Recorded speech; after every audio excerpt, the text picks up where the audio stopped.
Okay, so I'd like to call to order the regular business meeting of the Board of Education for Monday, October 28th to order. If we could all please stand and recite the Pledge of Allegiance. Pledge allegiance to the flag of the United States of America, and to the republic for which it stands, one nation, under God, indivisible, with liberty and justice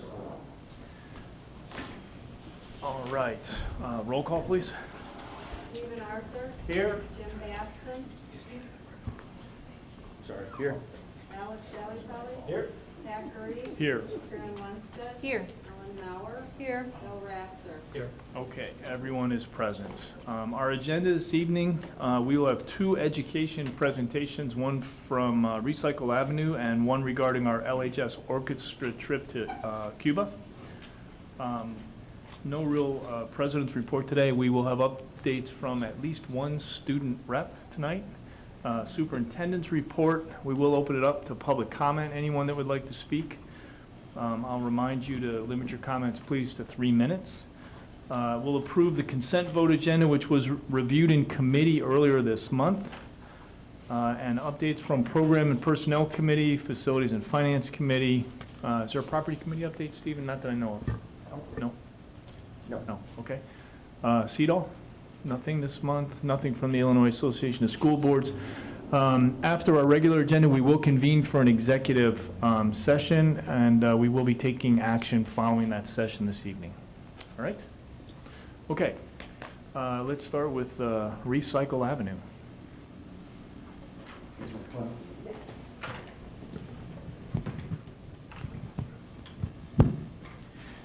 Well, hi everyone, I'm Mick Torres, I'm the Technology Director, as many of you know, for the district, and I wanted to just start off by introducing this amazing group of entrepreneurs. I came to know this group around the winter of 2012 when I come to discover that this group of disabled adults recycled small electronics, and so they approached our schools about the possibility of putting some bins in our IT offices and communicating with our student population and our teachers that you know, they're interested in small electronics. And so we started that process, that sort of springboard to getting together with a group from Vernon Hills, the National Honor Society, who ran a drive in the spring of 2012 and collected a whole bunch of stuff for them.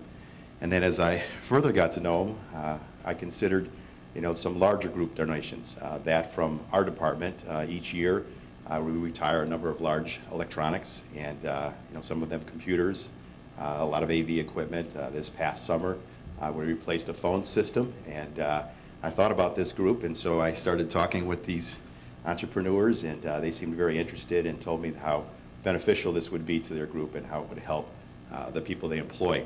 So I'm going to introduce, first of all, the two CEOs. This is Greg Campone, and this is PJ Flaherty. They founded the company back in 2008. This is their secretary, Colleen Lynch. Again, an amazing group. And you guys want to say something? You want to say something, PJ? Yes.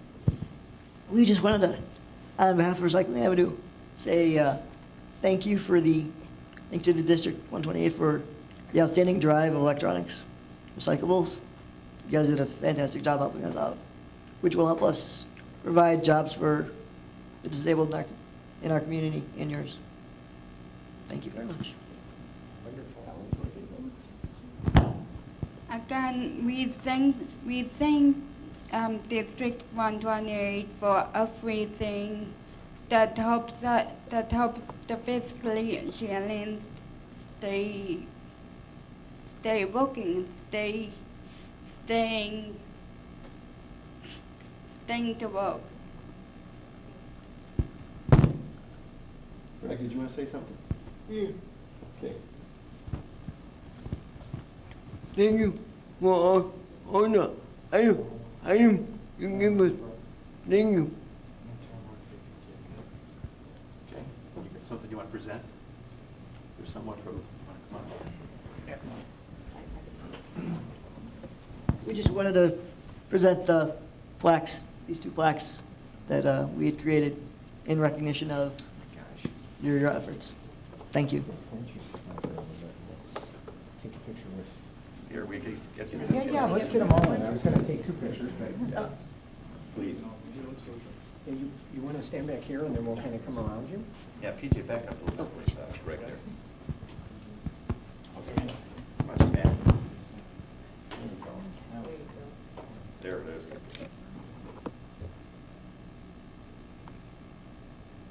One more. Great, thank you.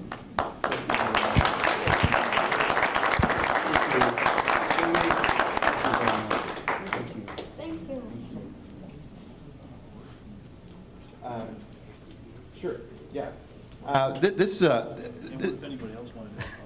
Yeah, this is an arm of Avenues to Independence. Avenues to Independence has a large warehouse center that's actually in Wheeling right now. They serve disabled adults in both northern Cook and southern Lake County. And again, Recycle Avenue is an arm of that. So they employ disabled adults. So when we provide them with small electronics or people from the community donations, they have drop-off bins in community centers just across communities all over southern Cook and our southern Lake and northern Cook counties, from Palatine to Schaumburg to Rolling Meadows to Mount Prospect, Palatine, in libraries, village halls. They're trying to get into more schools. They're finding that students are very generous in this regard. So with the small electronics that they collect, they repurpose a lot of them. Some of their employees, again, will clean and refurbish those. They'll try to sell some of them, possibly through eBay or other means. They work with a number of other recyclers and are kind of a go-between to recyclers who will demanufacture equipment for the precious metals that are in them. And you know, again, there's value in a lot of these electronics. So they're really just providing a tremendous service to our communities, and also in turn are providing job opportunities then to disabled adults. So again, their website is just recyclingavenue.com, recyclingavenue.com, and you know, I could be more than happy. Again, I've been kind of impressing upon other tech directors from other districts to give them some consideration, you know, as we deal with, again, large amounts of electronics that we tend to recycle and retire. And so, again, this can benefit this community in a really unique way. So That's great. Thank you very much. Excellent. Yes.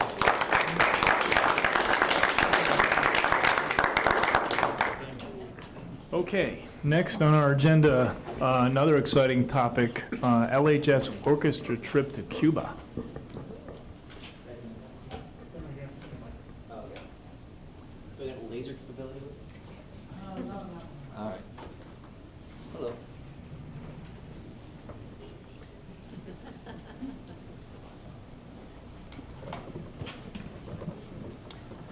Well, thank you so much. Can you hear me? Okay. Thank you so much for having me out tonight.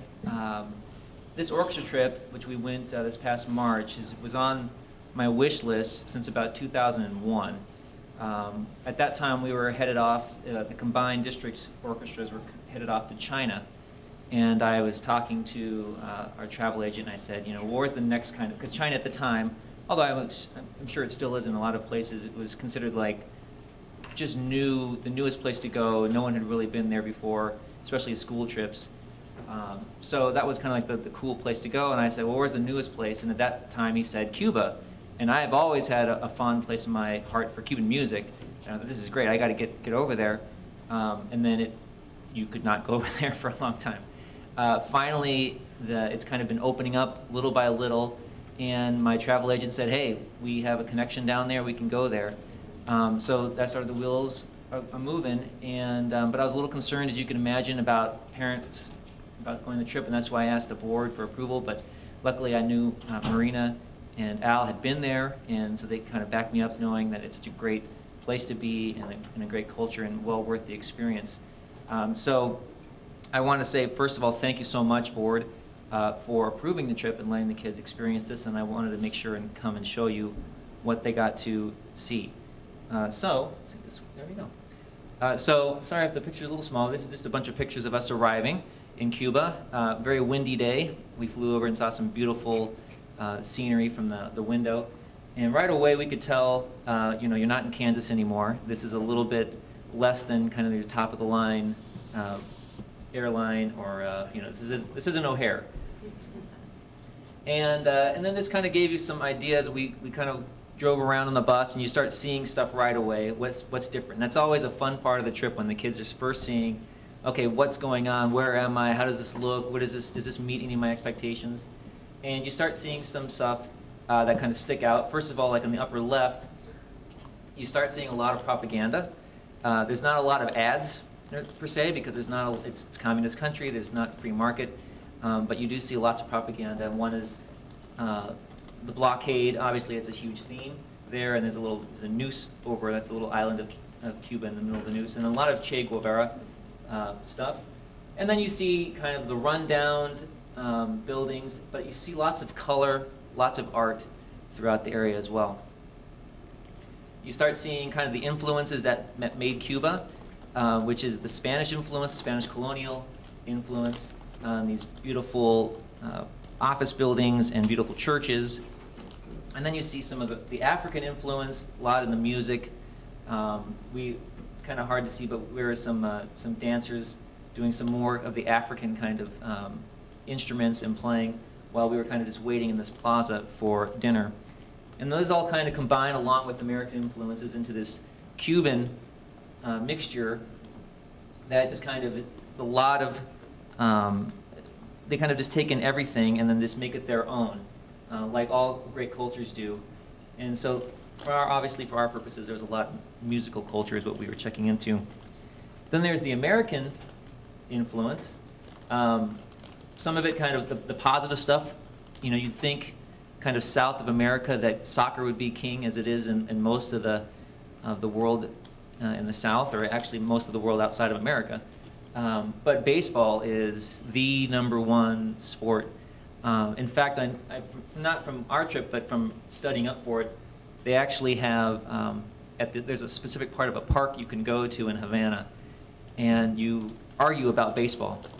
And you have to have a professional, you have to have a card. So you have to get permission from the government. You have to have this special ID that says you are an official baseball arguer.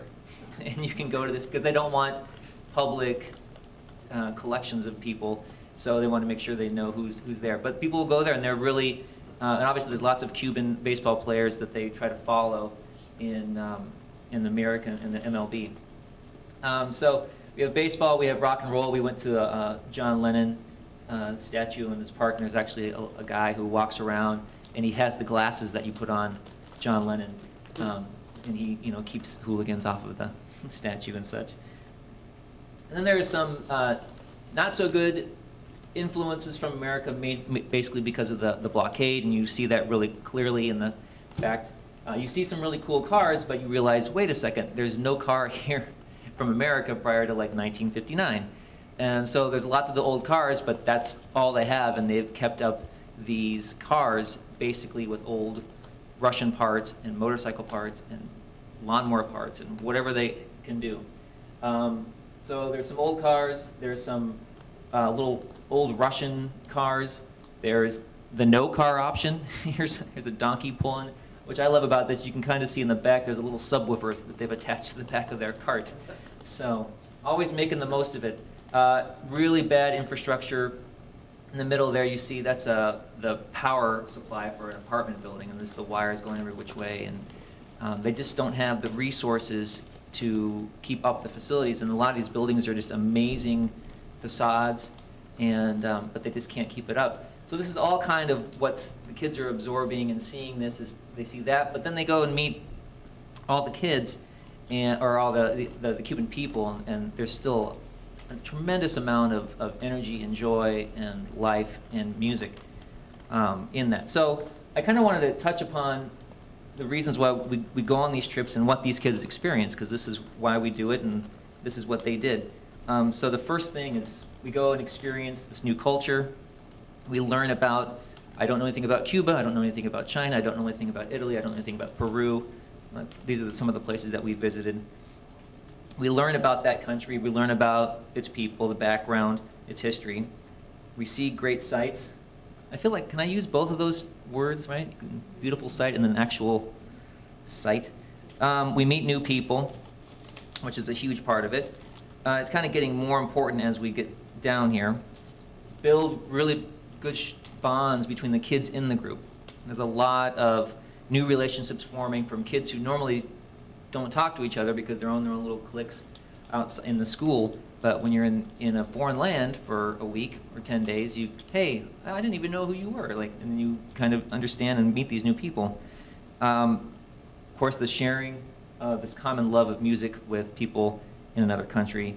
And most importantly, I think, is we create these incredible memories that they're going to have with them, and it can be the kind of inspirations for whether it's a college essay I just helped a kid write or work on from her Peru trip last year or 2 years ago. Kids who have gone back and gone overseas to Vienna and now are living in Vienna and playing in orchestras because of the trips. All those kinds of things, just having great memories. So the experience and the culture, I like to go to trips when I can that you walk off the plane and you're right away, this is a new place. In Cuba, you definitely got that feel that this is very different.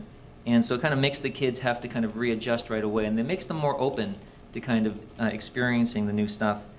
But they see how these people are happy and they're able to play on the street and enjoy. They're playing games and enjoying their lives, even if they have less than what we might have. We learn about the country. We learn about its history. We just let the guides talk and just kind of give them the side of the Cuban story and how it affects Cuba, not necessarily just, here's the American point of view per se, but just this is how they're coming at it. We went to the Bay of Pigs and we heard about how that went. And there's a Cuban Five or some people that, just some international kind of back and forth between our country and their country. And for example, that's something that's probably no one knows about, but it's a huge thing in Cuba with this Cuban Five, these people that are detained in America right now. So just kind of learning about the country and what's important for them. Saw amazing sights, great old buildings, theaters, the Malecón, the beautiful drive along the ocean on the edge of Havana. We went to a kind of beautiful forest, almost rainforesty-like area where there's a lagoon, and the kids jumped right into the pool, the natural pool there. Meeting new people. We had a couple kids, a number of kids who had taken Spanish and wanted to try out their Spanish. And, and over the course of the time, first it was some of the super go-getters who did that, like Alex. He pretty much just talked to anybody. And, but then over time, people kind of warmed up. Oh, these people are warm and they want to know about me. So they tried them out. And of course, like in any culture, everyone's always appreciative of you trying to speak their language. And so we had a lot of cool connections meeting these people. To me, meeting with the baseball coach. When one of our kids learned that we were going to be playing a game of baseball with some local kids, that's them on the bottom right, wearing our LHS orchestra shirts, she wanted to organize a donation of baseball equipment. So we talked to Coach Schur, talked to the baseball parents, and we got this huge amount of baseball bats and balls and gloves, the stuff that they don't really have a lot of access to. One of the kind of moments I remember is our bus driver who's taking us, all through everywhere and, keeping our kids safe. And he came to me and he's like looking at this bat. He'd gone through it and he was helping us unload, and he's like, "Jeremy, can I have this bat?" It was like a big deal for him. He's like, "This is really," he plays baseball all the time. And I was like, and his name was Otto, fittingly. I said, "Otto, keep my kids safe. You can have whatever bat you want," But I mean, this was a huge deal to bring these supplies. And so baseball, and we bought some instruments as well. Building the strong bonds, a huge thing for the kids, obviously. We had our classic car ride to a restaurant, snorkeling in the Bay of Pigs. That one on the far right, the kids just kind of sat down and kind of created a drum circle using old water bottles and put some rocks in them to make shakers. And because of we had some unforeseen delays, and they just made the best of it, we were kind of hiking in a little cave, and then we had a rooftop dinner where kids were trying to get some good shots. It's a lot of fun times that the kids got to experience together. And then, of course, we got to share music, which was kind of the main point of us going down there as an orchestra. We played for an after-school guitar program. We played for a community group that just meets it's not for kids necessarily or any specific age. It's just for a community group that comes in and they teach singing, and that was one of their groups that kind of goes around and gigs a lot. We played for a couple schools. This school, actually all these pictures are from the Lequona School. It's every province, which is kind of like essentially our states, every province has its own music school because they separate them out. So you have to audition to get into the school, and this is from like middle school through high school. So you have to audition, and then they work with you, and then you cover the other subjects, but it's mainly music. So they get some instruments because it is the music school for that province. They do get some instruments, but they don't get supplies. So when we brought in all the strings and books and rosin and all that, their eyes just went, whoa, because they just don't get that stuff. And they were already planning on making it like a prize for working hard for the next recital. What I loved about the experience is, if I took these pictures out, say like the top left and the bottom right, and I said, which are my kids, which are, some school, I mean, it's hard to tell. It's just kids playing violins, and they were playing music that we've played. So probably one of the things that blew my mind was the first group we went to. This was more of a middle school, but the first school we went to was a high school, and they played Shostakovich Festive Overture. And very interesting to hear that in a Cuban orchestra. Just one of those things, like I was trying to get my kids to play Cuban music. It's hard for them to get the feel of Cuban music. There's a certain, you have to grow up.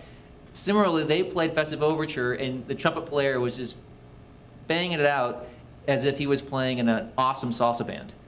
And not necessarily the best Shostakovich kind of sound, but then they played a Cuban piece from a local composer, and it was just amazing, such a feel. And so it's just really interesting to kind of see, they grow up with this, they understand this, and they're learning this thing that we know better, or we've had longer. So great experience. Again, more of the guitar. Even when we were at restaurants in the upper right, the kids kind of got into the mix, and Jamie's like starting to play his guitar licks that he's been working on for however long, and Ricky's playing bass, and even Rankin's back there banging with getting more cowbell that everyone was demanding. So and then the great memories we had overall from the trip that the kids will take with them. This is a view from our hotel. There's some very nice places, but they're mostly for the tourists. But even nice is probably, it's not 4-star for us. It's definitely 3-star, but it's still a nice place. But great views. We have the beautiful. We had some expected fun times, like the classic car. We knew that was going to be a blast. Even the chaperones had a blast. Got to keep an eye on them. We had some quirky fun things. This was a game that you could play. Essentially, the little thing in the middle, they put a poor guinea pig in there, and they turn him around, kind of like you put your head on a baseball bat and spin around, and then where you don't. And then so you would bet on which of the little houses he would run into. And then the winner got a bottle of Coke. That was the prize. So 15, I don't remember who it was, but the guinea pig runs. It's like, who has a game like spin the guinea pig around?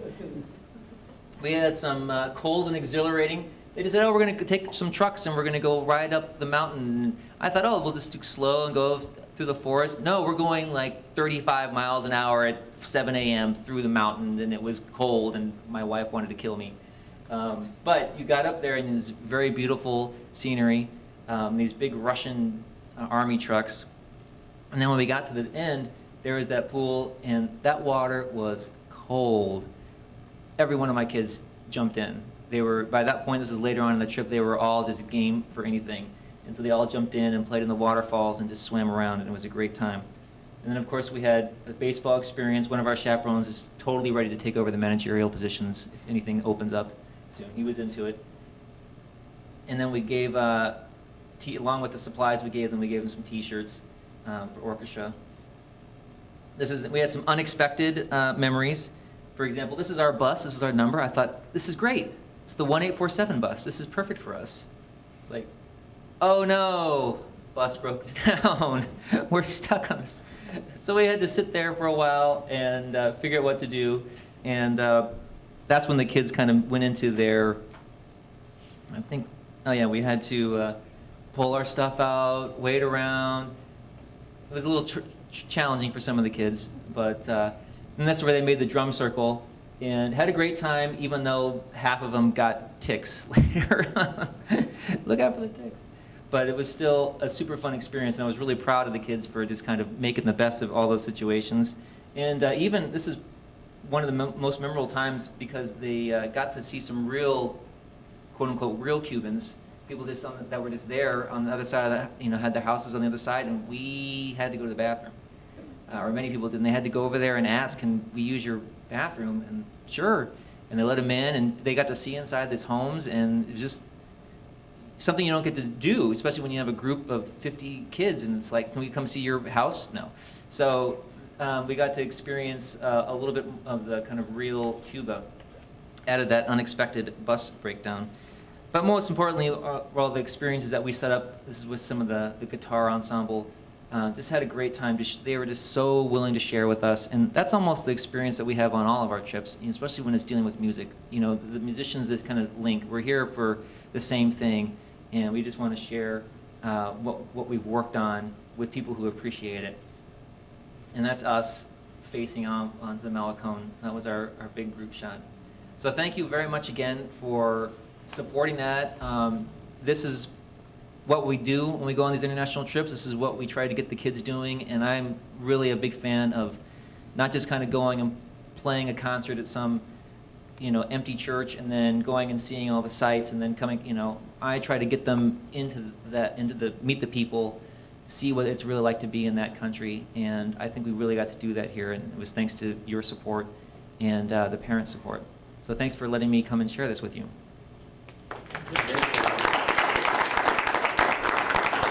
I should ask if anybody has some questions. Any questions? I have a few, actually. Yeah, absolutely. I was making notes. Actually, I think that was a great presentation. I don't know about you guys, but I'm not sure that I always fully appreciate all the intangibles about doing these trips that go well beyond just, playing in the orchestra. So that was great. So the first question comes to mind, how do you manage the logistics? It's not like moving the tennis team. Well, no offense to the tennis team, but moving an orchestra is a challenge. Yes, we do have I'm not doing it because I don't have access to, tour guides and, hotels in Cuba. So there's a travel agency that we work through who handles the logistics as far as the hotel and the buses and where we're going. But yes, after doing a number of trips, I have a real clear idea of kind of the flow that I want, the right questions to ask. How long does it take from point A to point B? How long are we stopping for lunch? How am I getting, where am I getting those cellos? Where are we storing those, So at this point, after a number of what do I do now and having to figure it out, I know the questions to ask. And there's, like anything, there's always a couple more that get added to the list with each trip. But you just kind of, I don't say I don't trust the travel agent, but I know what works for me, and I know I need to know these things. Good, great. And the other thing I just can't help but remark, between China and Cuba, I mean, how many high schools are really having, I'm going to call multiple things going on in two of those countries? I just think it's phenomenal. I appreciate all of your extra effort. It's got to be a lot easier to go to a lot of other places. And, oh yeah. And I think it's phenomenal that people like you will put in the extra effort to do this and make that experience so unique for the kids. So thanks for all your hard work. Absolutely, thank you. Yeah, I'd just add a couple comments. I've actually been part of at least one of these trips before and have done a few trips. Part of the logistics thing, and I know Jeremy will agree with me, that you get chaperones and the students, the kids themselves, know what to do and when to do it, and they're, I can remember, karting, there's a lot of instruments that go along with some of these trips, and, Yeah, that's what I was thinking. just everyone chipping in and really, you talk about the team building and the relationship building. It's everyone just chips in, and it's an incredible experience. And you're right, a lot of high schools would rather take their band down to Disney or something like that, where this is so much more valuable. This is pretty special, I think. And Al and Marina bring back some good memories for the two of you. First time I saw when Jeremy and I presented together at the Rotary morning meeting, and a lot of our pictures are similar. Mhm. We were recognizing. Cool. Good. Okay, Great. thanks very Jeremy. much. Absolutely. Okay, student school board representative. Oh, we've got the other one. Oh, yep, okay. yeah, okay. He's been very patient. He was Yeah. waiting back there not to step in front of Mr. Marino. All right, who would like to go first? All right, as far as student life at Vernon Hills, we've been really busy the past few weeks. Homecoming was a great success. Our theme was Chicago, and everyone got really into Spirit Week this year. And we had our first ever extreme flag football powder puff game, and that was a big hit. We had a great turnout for that. Fall sports are finishing up. The boys and girls cross country teams are both advancing to regionals after the boys finished first and the girls took second at sectionals. Golf, girls tennis, and girls swimming, golf and girls tennis have finished up. Girls swimming is still going strong. And then Palms cheer and football are coming to an end. We had our annual Cougar 5K with proceeds going to Cove this year, and that went great. We had 291 participants and over 50 volunteers turn out for that. And as far as fine arts, the band, choir, and orchestra festivals with the middle schools are coming up. Band is actually on Wednesday, choir is on November 6th, and the orchestra one is on November 21st. And then last weekend was the opening of this year's production of Bye Bye Birdie, featuring Grace Farolo, who couldn't be here tonight. And this week we have the Healthy Lifestyles Fair going on during Red Ribbon Week, our annual drugs and alcohol awareness event. And today, a Vernon Hills High School alumnus, Matt Nurenberger, performed in the Studio Theater with his Chicago-based theater company / band. And I went 6th period. Well, that's great, thank you very much. Sorry about You can sit and relax. Yeah. So, just like Vernon Hills, a lot of the Libertyville sports are finishing up too, and we have some very successful ones. Girls volleyball, I know they have regionals coming up against Waukegan. They just won a tournament that we actually hosted. For the first time we won that tournament since 2006, and the first time we won a tournament for girls volleyball since 2010. So it was really a big deal. Boys cross country and girls cross country both are advancing to sectionals. Girls got first at regionals, boys got second. And I went to go see it at Adler. It was really fun to watch, cheer on the sectionals, or regionals, the cross country teams. Girls tennis and girls golf, we had girls make it to state for both of those, but both those sports are over. A freshman named Simone McKillian made it to state for girls golf, which bodes well for our team in the future. And for girls tennis, Maddie Wegner and Ola Grabowski, as a doubles pairing, made it to state. So most of our sports are coming to an end now, with cross country and volleyball being the only ones that are still going. Boys football came to an end, cheer poms, all that kind of stuff. In academics, debate, we just had a debate tournament at Schaumburg High School. We had one sophomore named Elizabeth Warren plays. She went undefeated and won for Lincoln Douglas style debate. Also, like Vernon Hills, we have our theater production coming up. We have Fiddler on the Roof.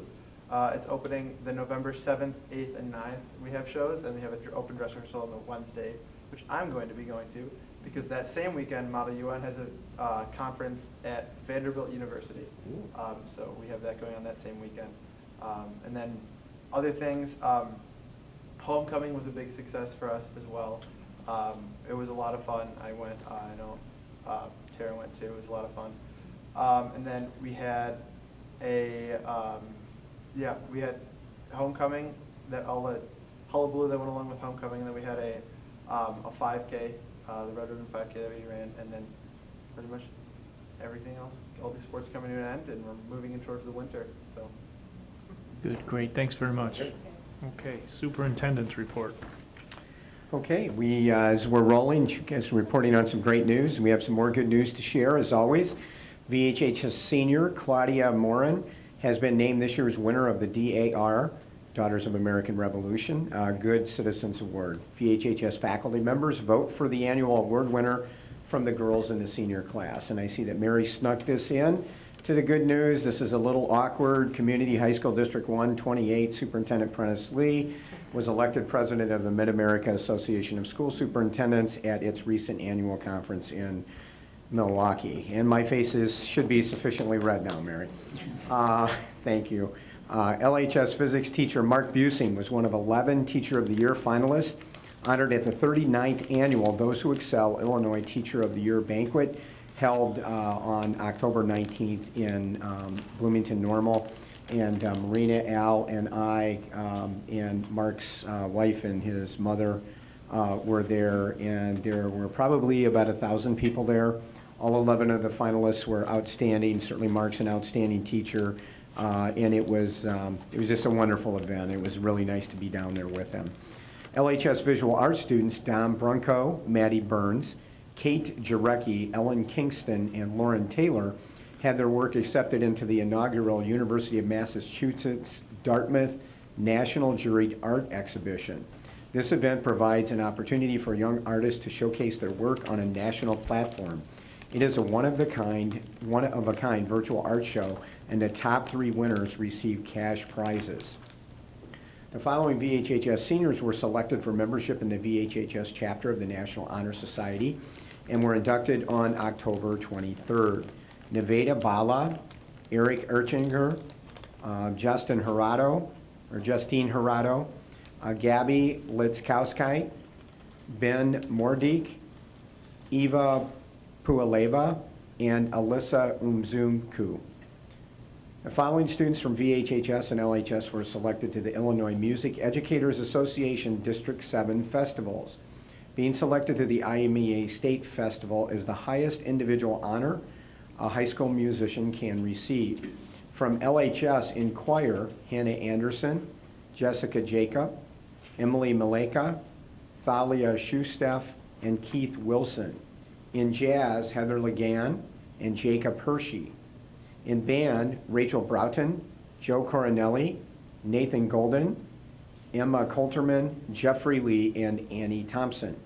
In orchestra, Callahan Johnson, Micah Brame, Tim Johnston, Ingrid Reed, Megan Yoon, Lucia Zhang, and Jonah Brahm, Tim Grody, and Alex Mills. From VHHS and band, Susie Chen, Monica Gill, Ben Lemer, Isaiah Liu, Sam Varon, Tyler Walls, Stephen Zhang, and Finley Lau.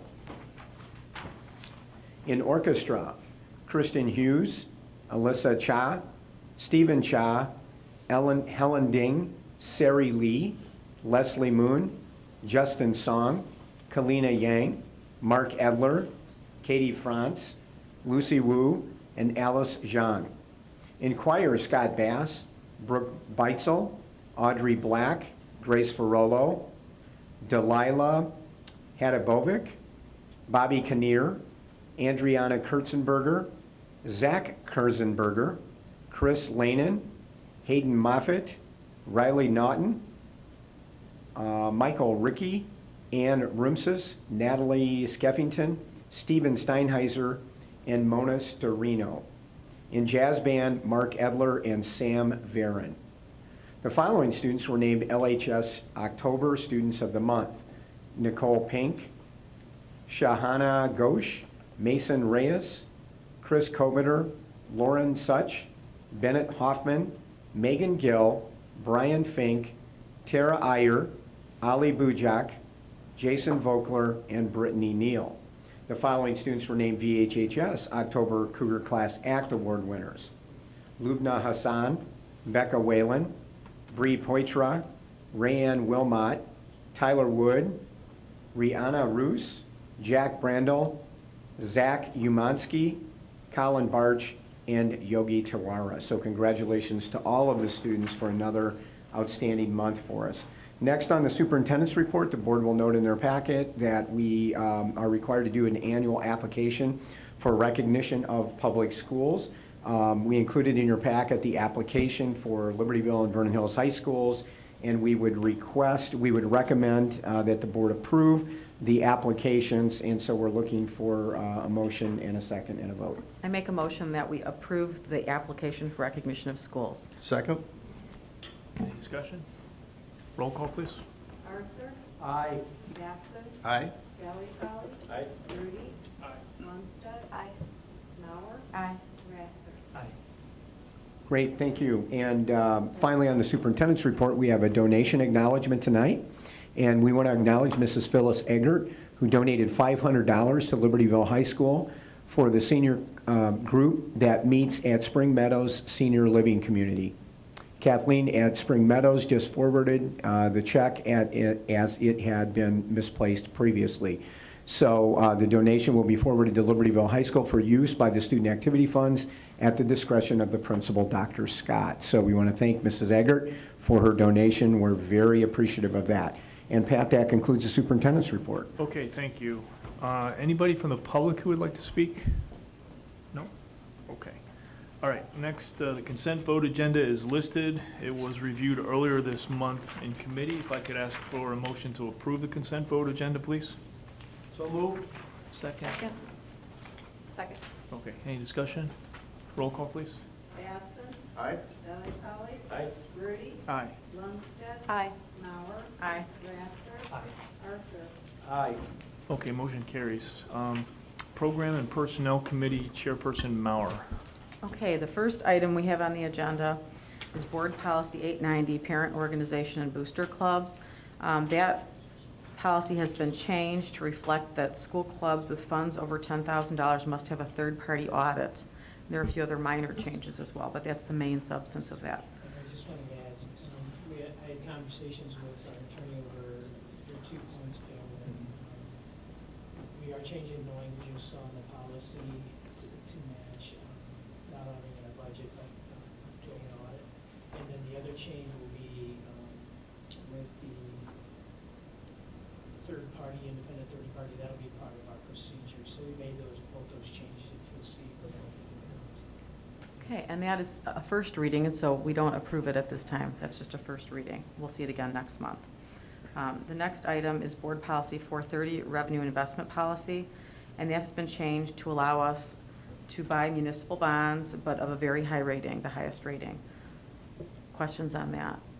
And I would just note, and Yaz, you can certainly jump in here, but at recommendation of council working with us on the purchase of the bonds, we needed to align our board policy with the purchase that we want to do, with the criteria that we wanted to establish with the high ratings on the bonds. So what we're actually asking for tonight is a first reading and adoption so we can move forward after we make the decision on the bonds. So normally we do a first reading, a second reading, and then adoption. Sometimes when we're pressed or there's a timeline, we'll ask you to do a first reading and adoption on the same evening. But Yaz and I and Al have all looked at the policies as well as the individuals that needed to review that from the outside. Right, Yaz? and just a point here that it was the General Assembly this year that approved that school districts, in addition to other municipalities, could actually invest in these kind of issues.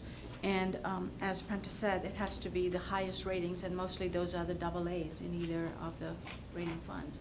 But I know at our discussions also, we talked about this, that we were limiting ourselves to our school district only and not to other municipalities and issuers. Does it read just? It does not read there because there's no specific way to do it, but we can definitely put it in procedures, which are part of the policy, to state that, so that anybody looking at it would know that there are certain limitations as to how that would be enacted.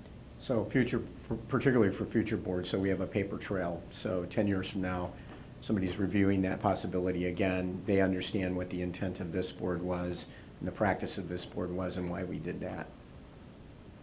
And when we say they're highly rated bonds, what is the rating that we're allowing? AA only. So if you look at Moody's or Standard & Poor's, you'll look to see that the AA, AAA are the highest rated bonds. A in this particular case would not be something that we would be purchasing, but a AA or AAA rated bond. And my last question, those tax, we've talked in the past about the tax anticipation bonds, some district investment. Is that part of this? No, It would not be. we are not. In fact, this specifically is the Public Funds Investment Act that was approved, and this clause was added this year. There's a separate one for tax anticipated warrants that we would not be looking at. Okay, that's fine. Yes. Okay, so we're looking for a motion to adopt this policy. I move that we adopt the new policy board 430 revenue investment policy. Second? Any discussion? Roll call, please. Delli Polly. Aye. Grudy. Aye. Lundstedt. Aye. Mauer. Aye. Ratzer. Aye. Arthur. Aye. Batson. Aye. All right, motion carries.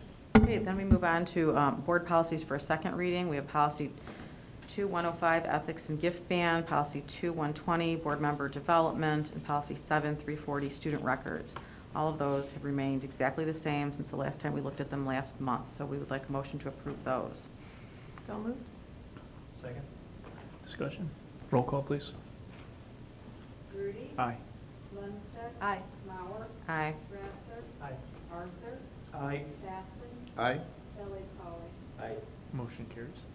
Okay, and then next we have the 2014-15 curriculum proposals, and we're looking for a motion to approve those as presented. Everything listed does fit within our budgeted parameters. I'll move that we accept the new curriculum proposals for 2014 to 15. Second? Discussion? Roll call, please. Lundstedt. Aye. Mauer. Aye. Ratzer. Aye. Arthur. Aye. Batson. Aye. Delli Polly. Aye. Grudy. Aye. Okay, and then finally, we have 15 educational tour requests to approve. Speaking of tours, Pat. Yeah. So, who would like to do the honors? I move to approve the educational tour request as listed. Second? Discussion? Roll call, please. Mauer. Aye. Ratzer. Aye. Arthur. Aye. Batson. Aye. Delli Polly. Aye. Grudy. Aye. Lundstedt. Aye. Okay, motion carries. And that wraps up the program and personnel Thank you very committee. much. Facilities and Finance Committee Chairperson Batson. Yes, we have 3 total items here. Yes, the first one being the revised financing schedule for bond refunding. And Yes. In light of the fact that our discussion was to look at perhaps investing in our refunded bonds, we will have to rescind the resolution that was approved by you in September and adopt a new one that allows us to do that. Okay. So it's just sort of a matter of procedure, just a standard. So we do that in November? That is correct. Okay. Yes. all right. So the second item here is a bid award for the sound system in the Vernon Hills High School gymnasium. We'd like the board to approve the bid from OSA Integrated Solutions out of Wooddale, Illinois, to replace the sound system in the main gym or the competitive gym at Vernon Hills High School. You see that we got 4 bids. The low bidder was at $35,839.55. One bidder was way out in left field. The others were pretty close in the parameters. This bid and specs was done in-house by Gold. We feel that it is a good system. If this doesn't get the job done, we have one other thing that we can do at a later time, and that's put those, I don't know what you call them, panels, you know, on the walls that I think this will take care of our problems. This work will be done during winter break, and we should be ready to go when school starts in January. It's all in an attempt to improve the sound and the legibility of the sound in the gym. Auditorium or the performances that are done in the stage, it's hard to hear. Yeah. Although graduation does not seem to be a problem. I've not had a problem with graduation, but if you do have an assembly, I guess that's the term I was trying to think of, it is not very good. Okay. Well, just the really good news is we know where Bo works, so. I'm looking Right at over there. what we're doing. Thanks, Bo, good work. Thanks. Seriously, good work. Yeah, I told Bo if this doesn't work, he and I are going out of town. My guess is you'll get immediate feedback. I have great confidence that this will be good. I was talking about the squelching and stuff, that's right. Yeah. So I'd like you to approve that, please. Okay. And I make a motion that we approve OSA sound systems for $35,839.55. Second? Any discussion? Roll call, please. Ratzer. Aye. Arthur. Aye. Batson. Aye. Delli Polly. Aye. Grudy. Aye. Lundstedt. Aye. Mauer. Aye.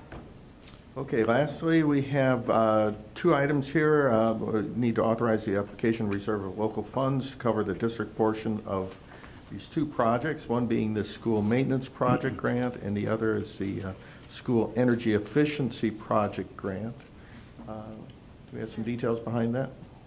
These are two grants that have budget dollars behind them.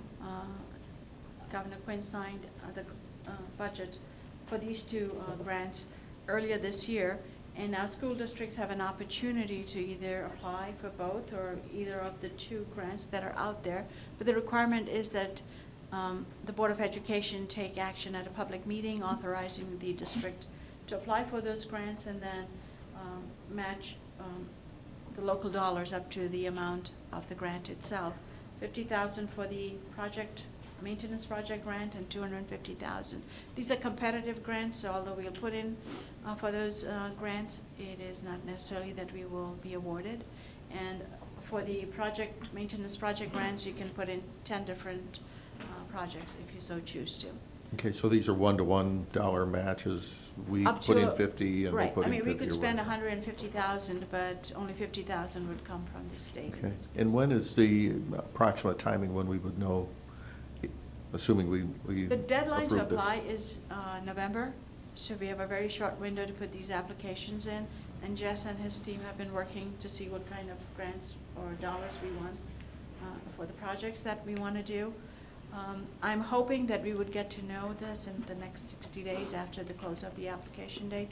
Know that we applied for the project grants about 2 years ago and received $100,000 from the state. Okay. So we've done this in the past.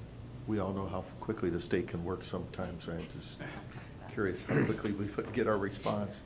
Okay. Can I ask one question on the second one there, the energy efficiency Yes. project?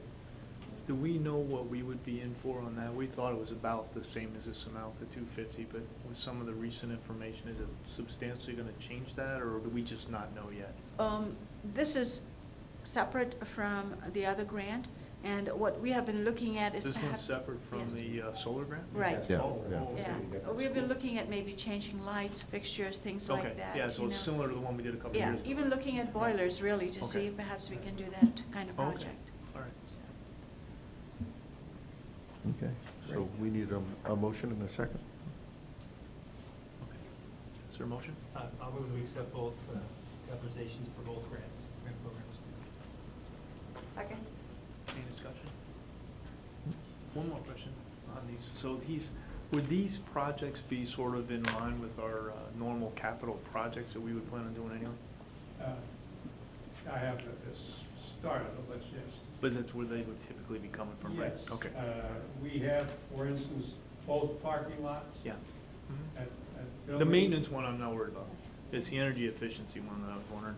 It's the lighting, we have classrooms that we want to remodel and so forth and put in. Energy efficient. Okay. And those had reasonably short payback periods, if I recall. Very short. Yeah, okay. They'll be deemed for that. Okay. All right. Any other discussion? Okay. All right, roll call, please. Arthur? Aye. Batson? Aye? Valley Fellows? Aye. Rudy? Aye. Lundstedt? Aye. Mauer? Aye. Ratzer? Aye. And that concludes Facilities and Finance Committee Okay. report. Before we leave, can I just ask, can you update briefly, just for the sake of the camera and the public here, our strategy and thoughts on the bond refinancing?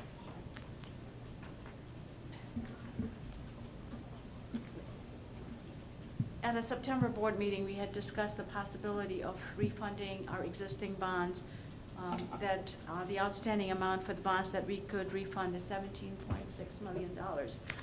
We looked at the interest rates that the bonds were issued at in 2004, and then we looked at the current rates and realized that there could be a savings of close to $800,000 for the taxpayers and obviously for the school district too in refunding these bonds, very similar to what we would do at a personal level when we go out and refinance a mortgage.